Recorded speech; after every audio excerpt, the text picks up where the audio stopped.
The Nazis and the quest for immortality.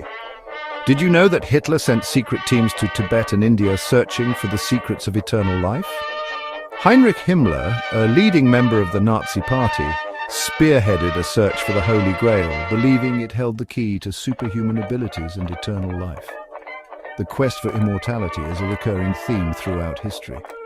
From the Epic of Gilgamesh, an ancient Mesopotamian story about a king's quest for eternal life, to Qin Shi Huang, the first emperor of China, who was obsessed with immortality and died from mercury poisoning.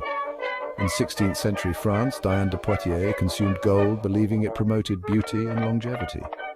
And in 17th century Hungary, Elizabeth Bathory allegedly bathed in virgin blood to prevent aging. Even today, the pursuit of immortality continues. Google's Calico, a biotech company, aims to combat aging and extend lifespan. High-profile investors like Peter Thiel and Jeff Bezos are funding anti-aging research, and companies like Altos Labs, a startup for dogs and eventually humans, is developing life-extending drugs. The anti-aging industry is projected to be worth $610 billion by 2025. The emerging field of cell programming attempts to reprogram cells for immortality. But there are philosophical problems with immortality.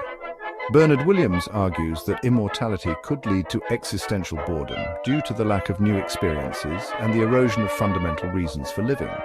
Samuel Scheffler suggests that human values are shaped by our finite lifespan, and immortality would unravel these values, making desires meaningless.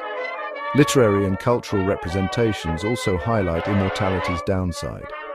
In Gulliver's Travels, the Struldbrugs, immortals who continue aging become decrepit and miserable. In Alfred Lord Tennyson's Tithonus, an immortal suffers endless decay and loneliness. In Indiana Jones and the Last Crusade, characters die in pursuit of the Grail, depicting the dangers of seeking immortality. Our relationship with death is complex. The desire for immortality is often driven by fear of death, but philosophers argue there are worse outcomes than death, such as eternal suffering. Miguel de Unamuno expresses outrage at death's theft of identity and agency. In the Mahabharata, Bhishma is granted the ability to choose his time of death, illustrating a preference for control over one's mortality, rather than outright immortality. While fictional Matt Haig's How to Stop Time resonates with the idea of individuals seeking or experiencing extended lifespans, the Nazis' quest for immortality is part of a larger, timeless human obsession. Credits script by your name, narration by narrator's name, produced by producer's name,